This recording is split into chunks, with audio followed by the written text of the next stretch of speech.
Apabila datang kematian menimpa seseorang, datanglah kiamat baginya. Itu yang disebut dengan kiamat kecil.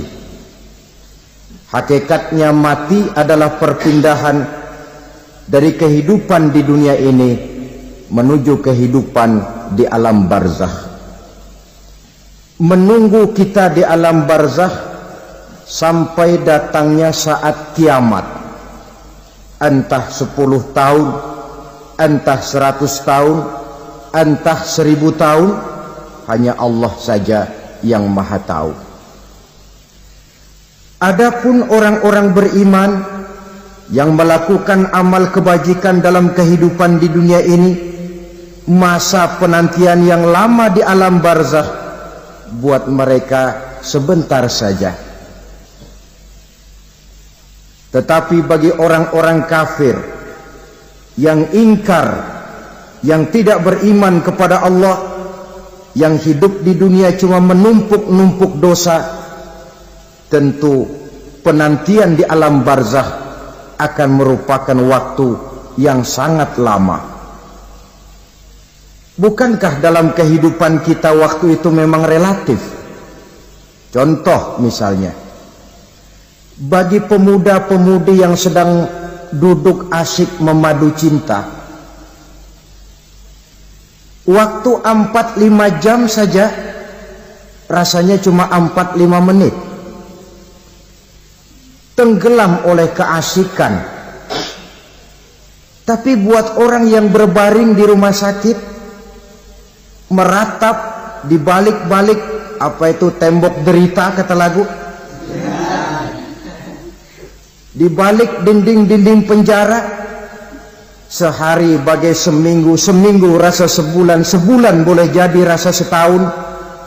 Penantian yang sangat lama. Kapan kiamat itu akan datang? Ini rahasia Allah. Jangankan kita yang orang awam, baginda Nabi sendiri tidak diberitahu oleh Allah kapan kiamat itu akan terjadi. Tetapi sungguh pun demikian, banyak hadis-hadis yang menjelaskan ciri atau tanda-tanda datangnya kiamat. Nah, kalau sudah bicara soal tanda kiamat itu ada dua. Pertama yang disebut alamatus sughra, tanda-tanda kecil. Ini waktunya masih ada tenggang. Ada yang dinamakan alamatul kubra, tanda-tanda besar, artinya kiamat sudah diambang pintu. Apa tanda-tanda kecil dari datangnya hari kiamat itu? Misalnya kata Nabi, apabila ilmu sudah diangkat oleh Allah, artinya apabila ulama sudah banyak wafat, minat orang belajar agama berkurang, lalu kebodohan nampak merajalela di mana-mana, zina dikerjakan secara terbuka, minuman-minuman keras jadi kebanggaan, itu termasuk di antara tanda-tanda kecil terjadinya hari kiamat. Apalagi misalnya iza waladatil ammatu rabbataha, apabila budak sudah melahirkan tuan. Apa maksudnya? Ada yang mentafsirkan apabila anak sudah bisa membudaki orang tuanya. Orang tua yang melahirkan dia, yang membesarkan dia, demi setelah si anak besar jadi orang berpangkat, bertitel, berharta, berkedudukan, jadilah orang tua itu budaknya. Sehingga sering dibilang kalau orang tua kaya, anak jadi raja. Tapi kalau anak yang kaya, orang tua sering jadi budak. Apalagi munculnya fitnah yang bergelombang, timbul perang antara dua bangsa yang besar, waktu berjalan terasa sangat pendek sekali. Itu merupakan tanda di antara tanda-tanda kiamat. Termasuk di dalamnya sulit membedakan mana laki, mana perempuan. Kan kalau tanda-tanda kayak begini sekarang sudah banyak kita lihat kan. Ulama banyak wafat, penggantinya sulit. Zina dikerjakan berterang-terangan, minuman keras jadi kebanggaan. Banyak anak membudaki orang tuanya, sulit membedakan mana laki mana perempuan. Kadang-kadang dari belakang kita lihat perempuan bener, begitu kita colek nengok jenggotan.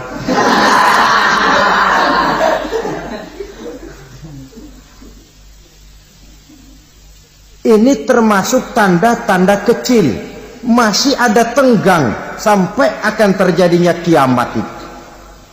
Nah, yang dimaksud dengan tanda-tanda besar, ini tanda besar artinya kiamat sudah di ambang pintu. Pertama, matahari terbit dari sebelah barat. Apabila matahari sudah terbit dari arah sebelah barat, tertutuplah sudah pintu taubat. Bersabda Nabi kita, la taqumus sa'atu hatta tatlu'a syamsu min maghribiha. Tidak akan datang hari kiamat sampai matahari terbit dari arah sebelah barat. Fa iza tala'at, manakala matahari telah terbit dari arah sebelah barat, wa ra'ahan nasu, manusia banyak menyaksikan itu, amanu ajma'un, mereka pun lalu beriman. Yang tadinya kafir, yang tadinya ingkar, yang tadinya membangkang, setelah melihat matahari terbit dari sebelah barat, buru-buru beriman, berlomba-lomba mengucap dua kalimat syahadat. Tapi apa yang terjadi?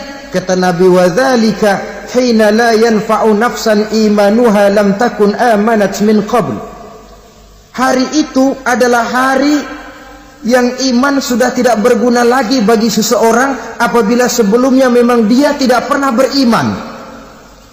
Au kasabat fi imaniha khaira, atau beriman tetapi tidak pernah melakukan kebajikan di dalam keimanannya itu. Hari yang sudah kasib, hari yang sudah terlambat, beriman tidak akan ada gunanya lagi. Ini pelajaran buat kita. Sebelum sang surya terbit dari sebelah barat, sebelum nafas sampai di tenggorokan, artinya pintu taubat masih terbuka. Kalau dua hal itu sudah terwujud, nafas sudah sampai di kerongkongan atau matahari sudah terbit dari arah sebelah barat, tertutuplah sudah pintu taubat. Tak ada lagi gunanya pangkat, jabatan, harta, bahkan beriman pun dalam suasana macam itu. Too late, kata orang Kulon. Sudah terlambat. Matahari terbit dari arah sebelah barat. Itu tanda besar, artinya kiamat sudah di ambang pintu. Lalu apalagi tanda besar? Munculnya Dajjal. Dajjal artinya pendusta-pendusta yang menyesatkan manusia.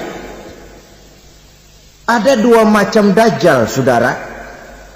Ada Dajjal kecil, ini Dajjal kelas teri. Kalau ini sejak zaman Rasulullah sudah ada itu. Tiap zaman ada. Di zaman Rasulullah misalnya ada yang bernama Aswad al-Unsi dari Yaman. Ada yang namanya Musailamah al-Kazzab dari Yamama. Ada yang namanya Ibnu Sayyad dari Madinah. Ini Dajjal-Dajjal di zaman Rasul. Musailamatul Kazzab memproklamirkan diri jadi nabi dia. Di zaman Rasul masih hidup. Ini Dajjal zaman Nabi. Di zaman sahabat muncul Dajjal-Dajjal. Di zaman kita sekarang ini Dajjal-Dajjal pun gentayangan. Dajjal-Dajjal kelas teri. Kerjanya mendustakan manusia, menyesatkan manusia, memalingkan manusia dari jalan yang benar dan diridhoi oleh Allah Subhanahu wa ta'ala. Adapun yang merupakan tanda besar dari datangnya kiamat, dajjal-dajjal kelas kakap, pembohong-pembohong besar yang menyesatkan masyarakat manusia berpaling dari jalan Allah mengikuti jalan mereka. Apa sih ciri dajjal itu? Kata Nabi dalam hadis Bukhari Muslim, innad dajjala, sesungguhnya yang namanya dajjal itu yakhruju, satu saat akan muncul mendekati hari kiamat, wa inna ma'ahu ma'an, si dajjal ini membawa air, wa naran, dan juga membawa api. Dua simbol, di tangan yang satu dia bawa air, di tangan yang satu dia bawa api. Wa ammal ladzi yarahu an-nasu ma'an fanarun, adapun yang orang banyak lihat air, hakikatnya adalah api. Yang dilihat api, hakikatnya adalah air. Oleh sebab itu, kalau api yang ditawarkan, ambillah air. Kalau air yang ditawarkan, pilihlah api. Maksudnya apa ini? Ini bahasa simbol, saudara-saudara. Dajjal bicaranya seolah-olah untuk kepentingan manusia, menawarkan surga. Surga yang dia tawarkan hakikatnya neraka. Hai manusia, kalau kau mau bahagia, jangan dekat-dekat dengan agama. Sholat itu tidak efektif dan efisien, tidak produktif dari segi ekonomi itu. Menghadiri majelis taklim cuma buang-buang waktu. Tahajud, tasbih, tahlil, baca Quran, apa itu? Pekerjaan mubazir saja. Hidup ini cuma sekali, masa yang cuma sekali, manfaatkan dengan sebaik-baiknya. Mumpung, dibawanya sifat mumpung tetapi dalam pengertian yang sangat negatif. Bicaranya seolah-olah untuk kepentingan manusia, tetapi sebenarnya menjerumuskan manusia. Menawarkan air, tapi sebenarnya api. Menawarkan api, tapi hakikatnya air. Buat apa kamu sholat? Buat apa kamu bayar zakat? Buat apa kamu puasa? Surga yang dicanangkan Dajjal, hakikatnya neraka. Neraka yang digambarkan Dajjal, pada dasarnya adalah surga. Jadi memutarbalikkan fakta itu kerjaan Dajjal. Yang hak jadi batil, yang batil dibilang hak, yang benar jadi salah, yang salah malah jadi benar. Tuntunan disuruh jadi tontonan, tontonan malah menjadi tuntunan. Itu pekerjaan Dajjal profesinya. Zamannya Nabi Adam, Dajjalnya kan iblis. Betul? Betul. Apa sih gang kerayuan iblis itu? Allah setelah menciptakan Nabi Adam kan bilang, Adam, kau dan istrimu Hawa tinggal di surga ini. Seluruh fasilitas yang ada di surga persilahkan kau nikmati. Satu yang tidak boleh, jangan coba-coba dekati pohon khuldi. Dekat saja jangan, apalagi sampai memetiknya. Datang Dajjal yang namanya iblis ini. Adam, kamu tahu nggak kenapa tidak boleh makan buah khuldi? Ya nggak tahu, pokoknya saya dilarang. Bodoh kamu Dam. Khuldun artinya kekal. Kalau kamu makan itu buah, kau akan kekal di surga buat selamanya. Allah tidak kepengen, maka dilarang kamu makan buah khuldi. Kalau kau ingin kekal di surga Adam, makan saja. Saya bicara begini ini untuk kepentingan kamu Adam. Ini kan ciri-ciri Dajjal. Bicaranya sih seolah-olah untuk kepentingan Nabi Adam, hakikat sebenarnya menjerumuskan Nabi Adam supaya ingkar dan melanggar larangan dari Allah Subhanahu wa ta'ala. Jadi setelah muncul Dajjal, timbul kekacauan-kekacauan di masyarakat. Banyak yang terpengaruh, terpedaya dan terpesona. Termasuk mereka yang memproklamirkan diri jadi nabi. Mereka yang memproklamirkan diri jadi rasul di zaman sesudah Rasulullah wafat, itu adalah Dajjal-Dajjal. Maka saya ingatkan, kalau di zaman kita sekarang ini ada orang ngaku jadi nabi, ada orang ngaku jadi rasul biar bahasa Arabnya kental, Quran hafal, hadis ribuan hadis hafal, biar pakai serban sampai menyengser ke tanah, bahasa Arabnya fasih, tapi dia mengaku jadi nabi, jadi rasul. Kita umat Islam wajib tidak percaya, wajib untuk tidak percaya. Itulah dajjal-dajjal zaman kita sekarang ini. Tidak mustahil mereka datang mempengaruhi orang-orang awam supaya berpaling dari Rasulullah, mengikuti mereka.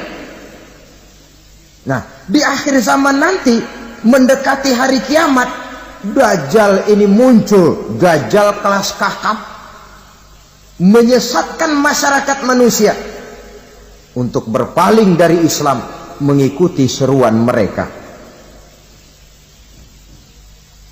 Apalagi di antara datangnya kiamat itu, tanda yang besar itu, turunnya Nabiullah Isa Al-Masih, putra Maryam.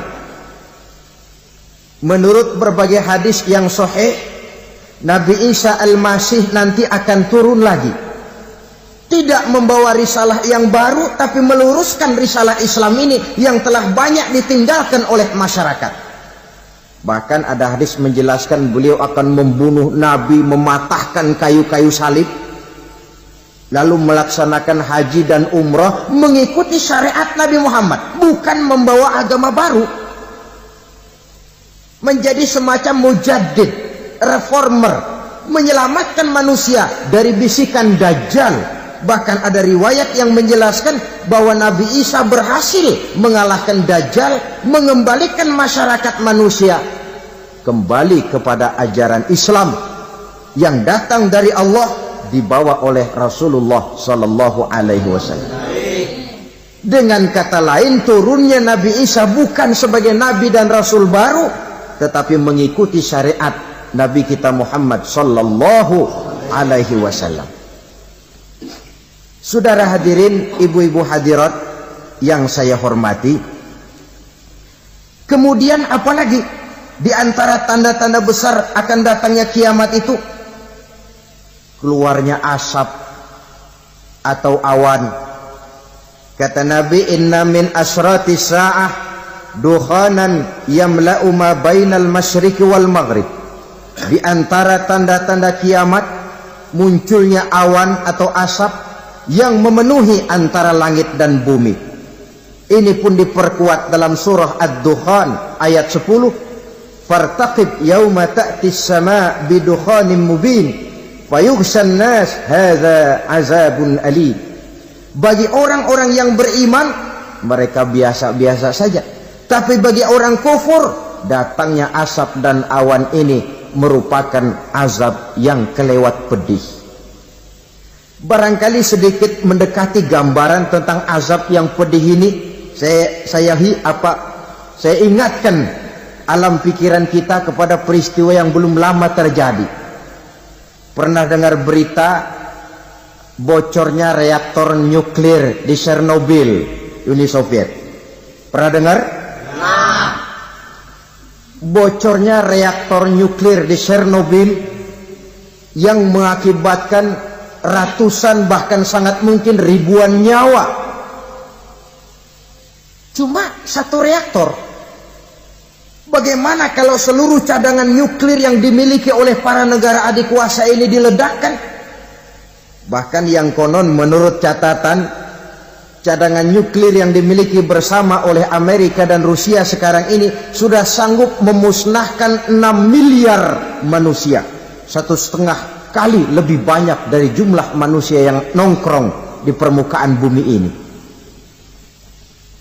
Saudara-saudara hadirin yang saya hormati, lalu saat mendekati hari kiamat, apalagi tandanya? Setelah Nabi Isa wafat, pada saat turunnya yang kedua kali, lalu Allah meniupkan angin sejuk. Semua orang-orang beriman, orang-orang baik wafat, sehingga penghuni bumi ini cuma tinggal lagi terdiri dari orang-orang kafir, Tidak ada lagi di bumi ini yang bisa mengucapkan Allah.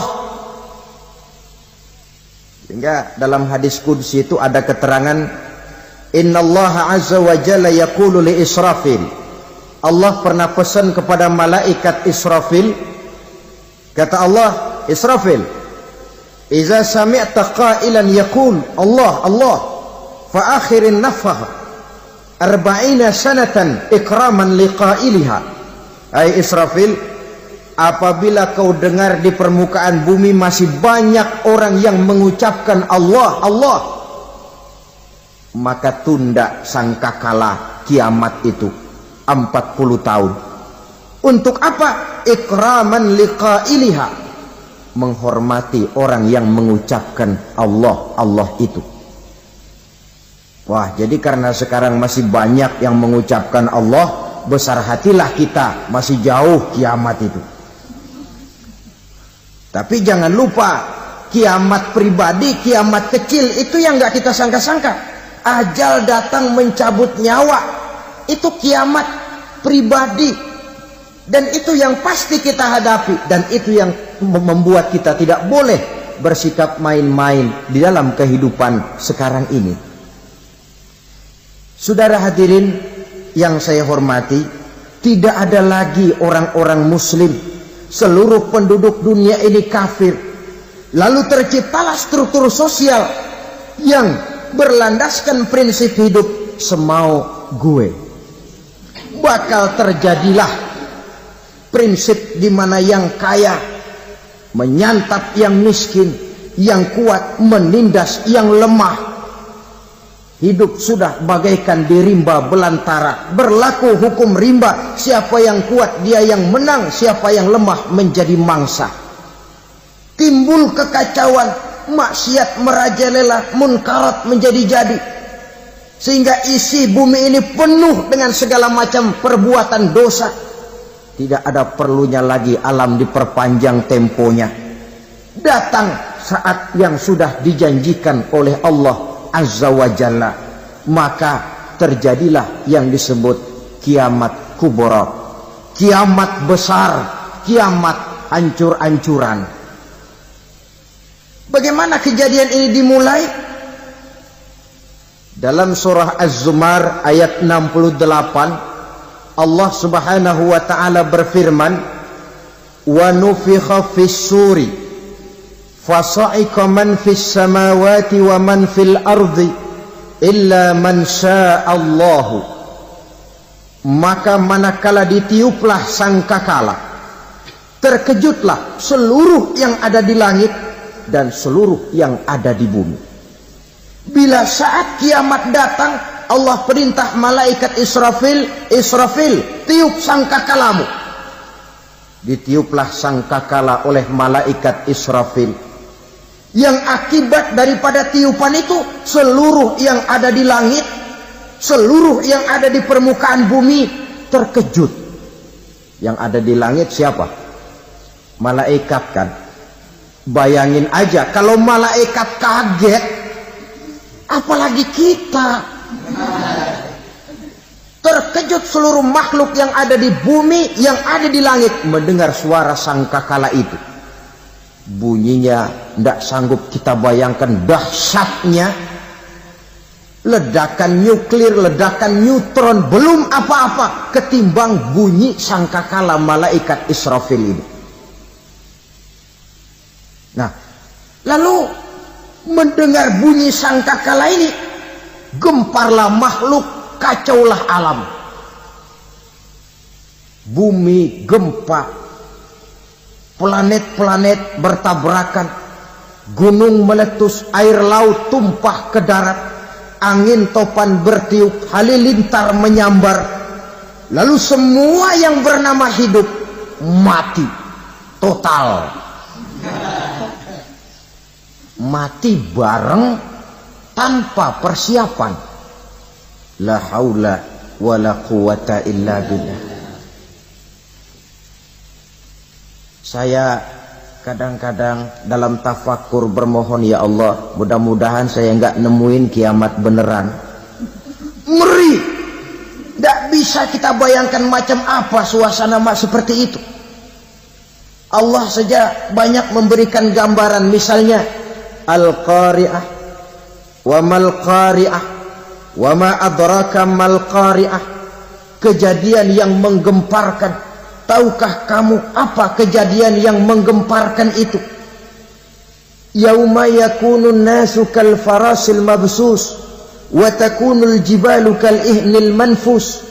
Pada saat itu manusia berterbangan bagai kupu-kupu, gunung berterbangan seperti kapas ditiup angin. Gunung saja macam kapas, konon lagi manusia. Kematian total, mulai semut sampai gajah mati,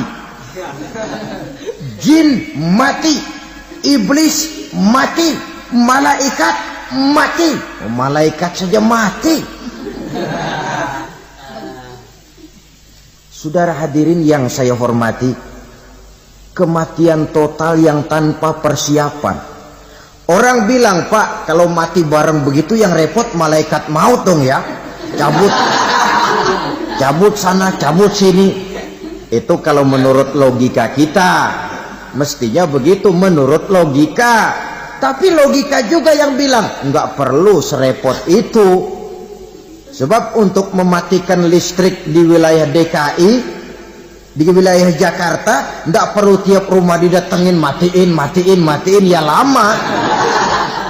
Cukup dari kantor pusatnya saja PLN tekan satu tombol, gelaplah seluruh Jakarta. Saudara hadirin yang saya hormati, kematian total. Lalu setelah kematian total, planet-planet juga mati, dalam arti tidak bergerak dan beredar. Angin mati, dalam arti tidak bertiup. Air mati, dalam arti tidak ada riak gelombang. Pokoknya semua mati. Kullu nafsin za'iqatul maut, semua yang bernafas mati. Dalam ayat lain, kullu man 'alaiha fan, semua yang ada di permukaan bumi fana.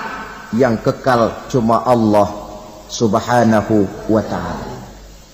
Yang paling belakang mati malaikat maut dan malaikat Israfil. Tapi mati juga sesuai dengan janji Allah. Menurut hadis Bukhari Muslim dari Abi Hurairah, masa tenggang waktu antara kematian total pada tiupan sangkakala pertama dengan proses kebangkitan pada tiupan sangkakala kedua 40 lamanya. Tidak dijelaskan oleh Abi Hurairah 40 jam, apa 40 hari, apa 40 tahun.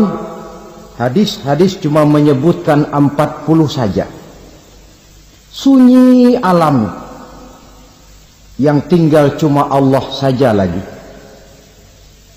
Ketika itu Allah berseru-seru, katanya, limanil mulkul yauma, siapa para penguasa hari ini? Mana itu raja-raja dan penguasa yang dulu mengaku jadi Tuhan? Fir'aun, mana Fir'aun sekarang? Yang dulu jadi raja, merasa berhasil, sombong, lalu tidak mau turun-turun dari kekuasaannya, sampai kepada puncak kekurang ajarannya mengangkat diri jadi Tuhan. Mana itu Fir'aun? Namrus, mana sekarang Namrus? La ilaha illa ana, ternyata tidak ada Tuhan lain selain daripada aku, kata Allah. Proses kemudian, saudara-saudara, turunlah hujan dari langit. 40 lamanya hujan itu. Tidak jelas juga 40 jam apa 40 hari. Setelah air turun membasahi, datanglah tiupan sangkakala yang kedua. Semua yang bernama mati bangkit dari kuburnya masing-masing. Ini yang disebut Yaumul Ba'thi, hari kebangkitan. Allahu Akbar. pada saat kita bangkit dari kubur kita masing-masing, kumpul di padang mahsyar namanya. Bayangin aja, saya sendiri nggak sanggup bayangin. Manusia sejak zaman Adam sampai zaman kiamat kumpul bareng di tempat sama. Berapa banyaknya itu?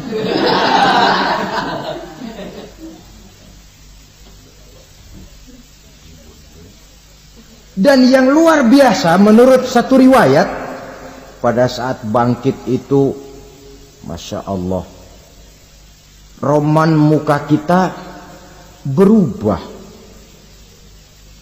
disesuaikan dengan amalan kita waktu di dunia ini.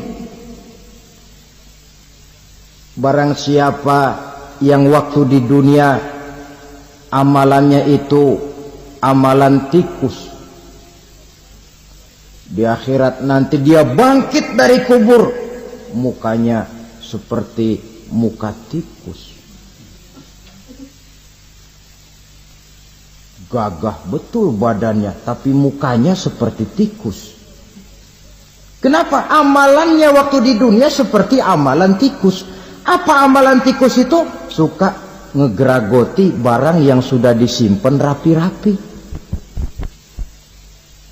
Orang sudah simpan uang rapi-rapi, simpan perhiasan rapi-rapi, digeragoti oleh tikus. Maling-maling, pencoleng-pencoleng, koruptor-koruptor, itu nanti di akhirat nanti kita lihat mukanya seperti muka tikus.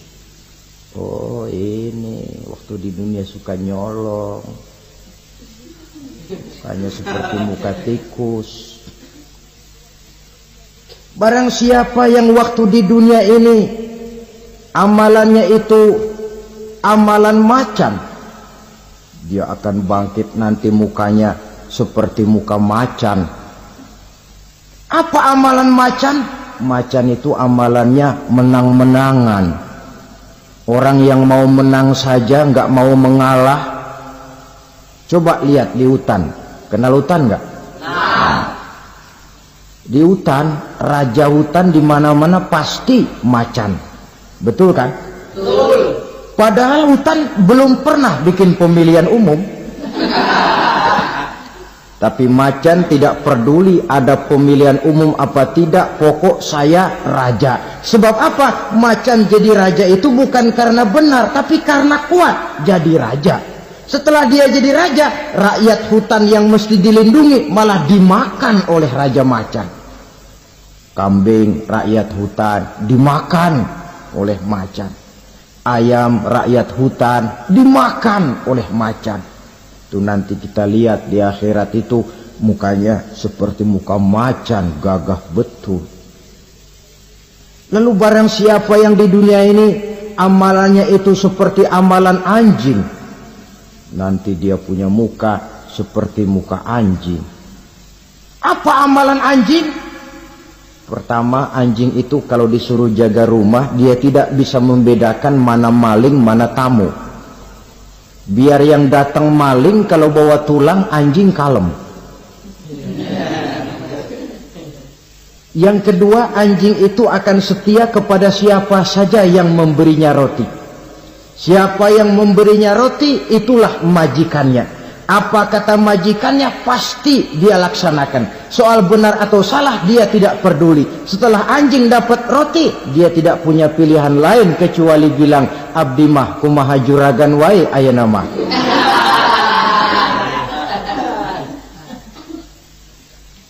Saudara hadirin yang saya hormati, berkumpul di padang mahsyar, tiap orang sibuk dengan persoalannya masing-masing. Matahari waktu itu didekatkan oleh Allah, panas luar biasa. Ada yang saking panasnya itu mencucurkan peluh keringat sampai sebatas mata kakinya.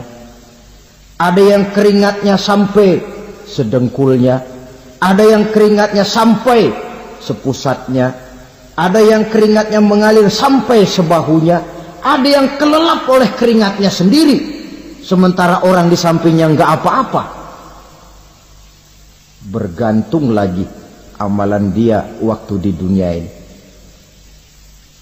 Saudara-saudara, sebagian orang dalam kepanikan padang mahsyar berombong-rombong datang mereka menghadap Nabi Adam.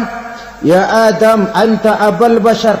Hai Adam, Tuhan adalah bapak moyang manusia. Kami sebentar lagi akan disidang, dimintakan pertanggungan jawab. Tolonglah kami, hai Adam. Kata Nabi Adam, jangankan nolongin sampean, saya sendiri tanggung jawab di hadapan Allah. Ketika dulu tidak boleh makan khuldi, saya serobot. Sudahlah, urus diri masing-masing saja, nafsi. Begitu kata Nabi Nuh, begitu kata Nabi Ibrahim. Tiap orang bertanggung jawab sendiri-sendiri. Ketika itulah saudara-saudara, nikmatnya menjadi umat Nabi besar Muhammad sallallahu alaihi wasallam. Sebab apa? Walaupun menurut abjad kita ini umat paling belakang, paling belakang kita ini toh, karena Nabi Muhammad adalah Nabi akhir, tapi akan dihisap lebih dulu, lewat di atas sirat lebih dulu, masuk surga lebih dahulu ketimbang umat-umat belakangan.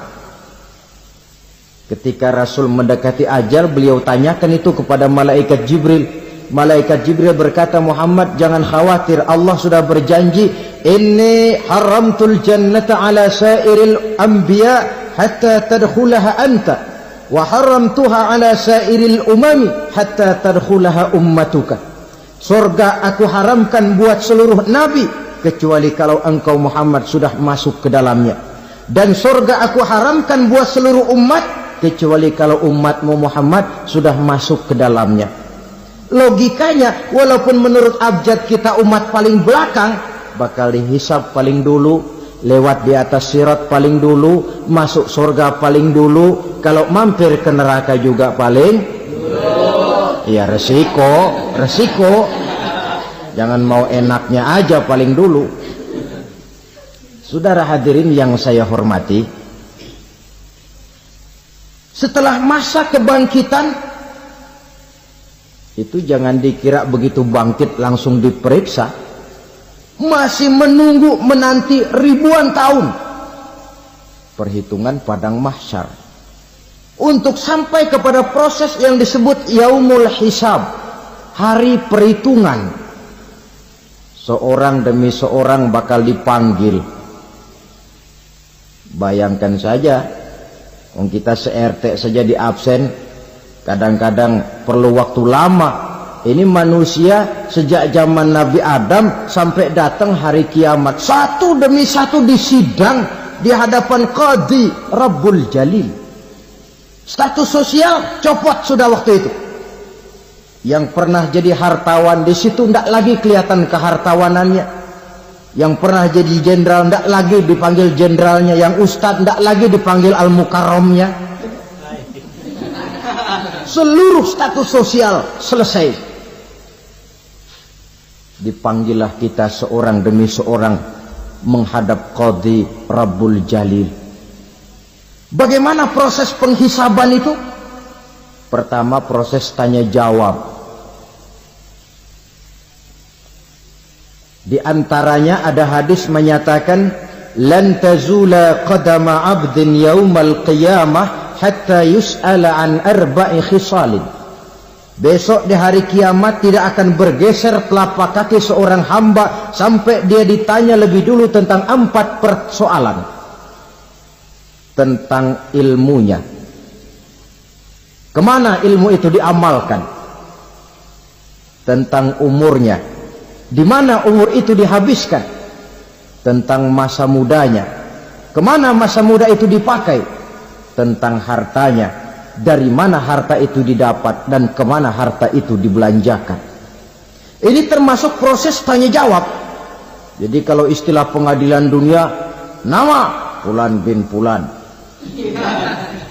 Kamu waktu di dunia diberikan umur panjang untuk apa? Pernah mengalami masa muda, kemana kau habiskan masa remajamu? Kau diamanahkan ilmu, dengan apa ilmumu kau amalkan? Kau diberikan harta, dari mana harta kau dapat, kemana kau belanjakan? Tak seorang pun yang bisa mungkir. Sebab apa? Dikala itu yang menjadi saksi bukan orang. Yang menjadi saksi adalah seluruh anggota badan kita. Tangan bicara, kaki jadi saksi terhadap seluruh amalan yang pernah kita kerjakan pada saat kehidupan di alam dunia ini. Selesai proses tanya jawab, lalu diperlihatkan buku catatan kita waktu hidup di dunia ini. Jangan lupa Allah itu menyiapkan 2 superkomputer kepada kita. Sebelah ditempelin sebelah kanan, yang sebelah tempelin di sebelah kiri. Komputer itu namanya Raqib dan Atid. 2 malaikat yang apabila baik kita lakukan, refleks saja akan menulis kebajikan kita. Jahat kita kerjakan, akan tertulis. Catatan itu nanti diperlihatkan kepada kita. Waduh, alangkah malunya pada saat diperlihatkan catatan kita, buku rapot kita merah melulu. Barangkali diperiksa sambil diomelin, brengsek lo. Buku merah melulu begini, bagaimana waktu hidup di dunia? Tidak cukup diperlihatkan buku catatan kehidupan, rekaman kehidupan. Rekaman kehidupan kita secara utuh sejak terlahir sampai ajal datang merenggut nyawa. Barangkali mirip dengan video sekarang ini, di mana terekam dengan baik seluruh kegiatan kita sejak yang sekecil-kecilnya sampai kepada yang sebesar-besarnya. Untuk kemudian kita pun menerima balasan. In khairan fa khairun wa in syarran fa syarrun. Kalau baik ya baik balasannya, kalau jahat ya jahat juga balasannya. Catatan-catatan kita diberikan. Kalau banyak kebajikannya diberikan di tangan kanan dengan cara yang halus. Kalau banyak kejahatannya diberikan dari sebelah kiri atau dilempar dari belakang. Itulah sebabnya sejak di dunia ini kita sudah mohon kepada Allah. Ketika berwudu membasuh tangan kanan, apa kita bilang? Allahumma a'tini kitabi biyamini wa hasibni hisaban yasira. Ya Allah, berikan saya kitab di tangan kanan, dan kalau saya memang perlu dihisap, hisaplah saya yang seringan-ringannya. Tangan kiri berlindung kita kepada Allah. Jangan sampai diberikan kitab di tangan kiri atau dari arah sebelah belakang. Wa a'udzubika an tu'tiya kitabi bishimali aw min wara'i zuhri, dari arah sebelah belakang. Na'udzubillah min dzalik. Setelah selesai lewat proses penghisaban, lewat mizan, timbangan, maka yang sudah selesai dihisab itu bergeraklah menuju sirat, jembatan yang terbentang menuju surga melalui neraka. Saudara-saudara, panjangnya perjalanan sirat itu memakan waktu ratusan tahun. Tetapi orang yang lewat di atas sirat pun macam-macam, bergantung amalannya ketika di dunia ini. Ada yang lewat di atas sirat itu kalbarkil khatib, seperti kilat yang menyambar, lep, sudah sampai dia di surga. Cepat bukan main. Ada yang lewat di atas sirat itu seperti orang lari-lari. Ada yang lewat di atas sirat itu seperti orang jalan biasa. Ada yang sambil merangkak, ada yang sambil ngesor, ada yang sambil gelayutan, ada yang selamat sampai ke ujung ke surga, ada yang tergelincir jatuh masuk ke dalam neraka, bergantung amalannya dalam kehidupan di dunia sekarang ini. Tiap kita akan melewati yang namanya sirat ini. Saudara-saudara kaum muslimin yang saya hormati, Dengan demikian mereka yang selamat melalui sirat sampai ke terminal akhir surga. Mereka yang ketika dihisab ternyata banyak kejahatannya daripada kebaikannya, mereka singgah di dalam neraka. Nah, adapun orang-orang yang beriman menurut ayat Quran dan hadis Nabi itu nanti ada bermacam-macam. Ada orang beriman itu yang dimasukkan surga. Ada orang beriman itu yang dimasukkan ke dalam surga. Ada orang beriman itu yang disebut penduduk surga. Kenapa lain-lain, Pak? Karena waktu di dunia amalannya juga lain-lain. Ada orang beriman yang masuk surga. Ini paling murah tiketnya. Mau masuk surga? Kata Nabi begini, ma min abdin qala la ilaha illallah thumma mata ala dhalik illa dakhala al-jannah. Kalau seorang hamba sudah mengucap dua kalimat syahadat, dia yakin dengan kebenaran kalimat itu sampai matinya, orang itu akan masuk surga. Abi Dzar yang waktu itu diajak bicara heran, ya Rasul kok gampang betul? Iya. Walaupun orang itu mencuri, iya. Walaupun orang itu berzina, iya.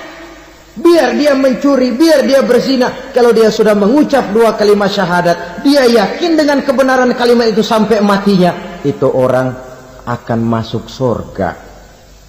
Jadi masuk surga cukup dua kalimat syahadat, yakin sampai mati, masuk surga. Itu perkara masuk. Tapi kalau pertanyaannya diterusin, masuknya kapan, Pak? Nah, ini lain lagi urusannya. Sebab ada yang masuknya itu langsung, ada yang mampir dulu. Di sana tempat cuma dua. Kalau tidak surga, neraka. Mau ke surga, tapi mampir dulu. Yang mampirnya jelas di neraka. Kenapa? Dalam hadis qudsi ada riwayat. Nanti itu di akhirat, setelah Allah selesai mengatur penduduk surga masuk surga, yang neraka masuk neraka, Allah berkata kepada malaikat Malik, malaikat Malik, labaik ya Allah, itu bajingan-bajingan tengik, manusia-manusia durjana yang waktu di dunia tidak mau sujud, jauh dari ulama, gemar melakukan yang munkarat dan maksiat, hidup di tengah masyarakat selalu jadi bibit keonaran, kufur, sudah masuk neraka semua. Sudah ya Allah. Nah, kalau sudah, coba sekarang kamu masuk, Malik. Saya, iya, masuk neraka. Mau apa ya Allah? Kata Allah, akhriju minan nar man kana fi qalbihi misqala habatin min khardalin min iman. Kau masuk neraka, cari di dalam neraka orang-orang yang ada imannya walaupun kecil sebesar biji zarah, angkat mereka keluar. Masuk malaikat Malik ke neraka, cari orang yang ada imannya, korek-korek. Ya repot, udah pada gosong. Yang ada imannya diangkat ke atas, yang ada imannya diangkat ke atas, lalu dimandikan di Nahrul Hayat, namanya sungai kehidupan di akhirat nanti. Cakep lagi rupanya, bersih lagi wajahnya, apel di hadapan Allah. Kata Allah, bagaimana Mas? Kapok nggak sampean? Kapok ya Allah. Nah, kalau kapok, idhab fadkhulil jannah, pergi masuk surga sana. Berangkat mereka ke surga, ketemu sama teman-temannya yang udah sampai lebih dulu, yang nggak pakai mampir lagi.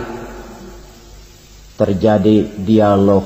Kata teman-temannya yang udah pada nyampe duluan, Mas, iya, emang baru sampai? Saya baru sampai. Memang mampir di mana dulu Mas?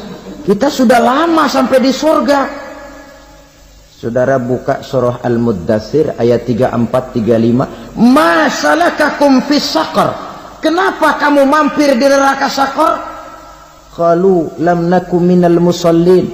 Mereka menjawab, kami mampir di neraka Saqar, Mas, gara-gara dulunya kami waktu di dunia ndak pernah sholat. Ndak pernah sholat? Ndak pernah. Kan rumahnya dekat masjid, cuma dekat doang, Mas. Sholat mah enggak saya. Enggak pernah ngasih makan fakir miskin, enggak pernah hadir di majelis taklim, pendeknya enggak pernah melakukan kebajikan. Maka saya pun mampir di neraka Saqar.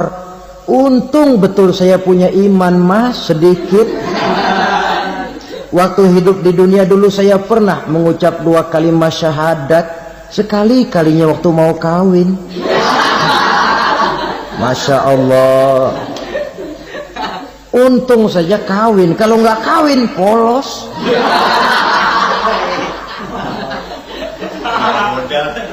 Itu juga pengulu sudah setengah mati ngajarin.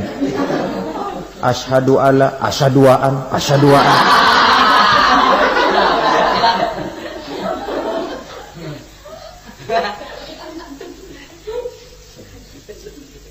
Ini namanya masuk surga, ada mampir dulu. Ada pula orang mukmin itu yang dimasukkan surga. Namanya dimasukkan kan terima beres. Saya masuk ke rumah, jalan sendiri, cari tempat sendiri. Saya dimasukkan ke dalam rumah, terima beres, pokok ada di dalam, itu dimasukkan namanya. Nggak pakai mampir. Tapi tentu tiketnya lebih mahal ketimbang yang pertama tadi. Apa kata Allah? Innal ladzina amanu wa amilus solihat la ukaffiranna anhum sayyi'atihim wa la udkhilannahum jannah. Sesungguhnya orang-orang yang beriman kemudian beramal soleh, kami hapuskan segala dosa dan kesalahannya, kami masukkan mereka ke dalam surga. Lihat ayatnya. Allah yang memasukkan, kita yang dimasukkan. Tidak pakai transit, tidak usah mampir. Cuma tidak cukup syahadat, tidak cukup amanu, tapi diiringi dengan wa'amilus salih. Iman, amal. Tidak cukup syahadat, lalu dibuktikan dia sholat, dia zakat, puasa, lalu dia melakukan berbagai macam kebajikan. Ini yang menyebabkan dia tidak pakai mampir di tempat yang bernama Saqar. Lalu ada pula orang mukmin itu yang disebut penduduk surga. Wah, ini sudah VIP ini. Ashabul jannah, penduduk surga. Siapa mereka? Kata Allah, innal ladzina amanu summa istaqamu fala khaufun 'alaihim wala hum yahzanun ulaika ashabul jannah hum fiha khalidun. Sesungguhnya orang-orang yang beriman lalu istiqamah, tetap dalam melaksanakan perintah Allah, tidak goyah, tidak labil tapi stabil, istiqamah, mereka tidak takut dan tidak bersedih hati. Merekalah penduduk surga. Iman, istiqamah. Tidak punya duit, sembahyang. Banyak duit, sembahyang. Miskin, sembahyang. Kaya, tetap sembahyang. Istiqomah. Kadang orang kalau susah rajin ke masjid, banyak duitnya ngelihat masjid melengos. Itu yang dibilang waktu miskin hamba Allah, setelah kaya jadi hamba harta. Bergeser, tidak ada nilai istiqomahnya. Saudara-saudara, dengan begitu penduduk neraka itu dua. Ada penduduk permanen, ada penduduk yang semi permanen. Yang semi permanen orang-orang beriman yang mempunyai dosa besar. Mereka masuk ke neraka untuk menerima azab sesuai dengan dosanya. Bila selesai masa azab itu, mereka akan diangkat untuk ditempatkan kembali ke dalam surganya Allah Subhanahu wa ta'ala. Nah, dikala itulah saudara-saudara, ada yang disebut syafaat dari Rasulullah Sallallahu Alaihi Wasallam.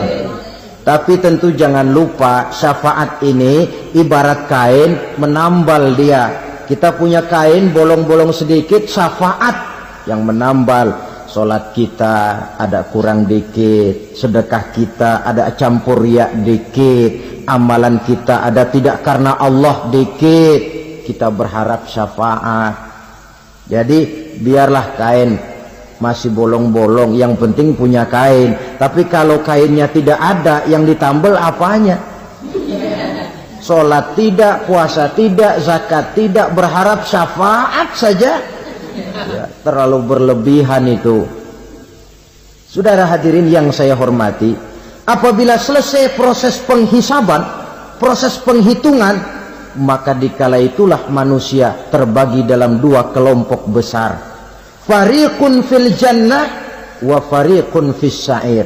Sekelompok orang-orang beruntung yang masuk ke dalam surga, dan sekelompok lagi masuk ke dalam neraka. Akan memakan waktu untuk menceritakan sifat surga dan neraka, tapi insya Allah pada kesempatan pertemuan lain saya sampaikan. Namun sebagai gambaran umum cukuplah saya sampaikan sebuah hadis qudsi. Allah jelaskan, a'dadtu li'ibadiyas salihin ma la ainun ra'at wa la uzunun sami'at wa la khatara fi qalbil bashar.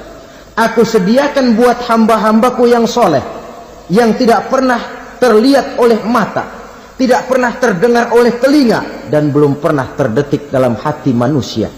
Jadi kenikmatan surga belum pernah dilihat mata, belum pernah didengar telinga, belum pernah terdetik dalam hati. Pedihnya azab neraka belum pernah terlihat mata, belum pernah terdengar telinga, belum pernah terdetik dalam hati.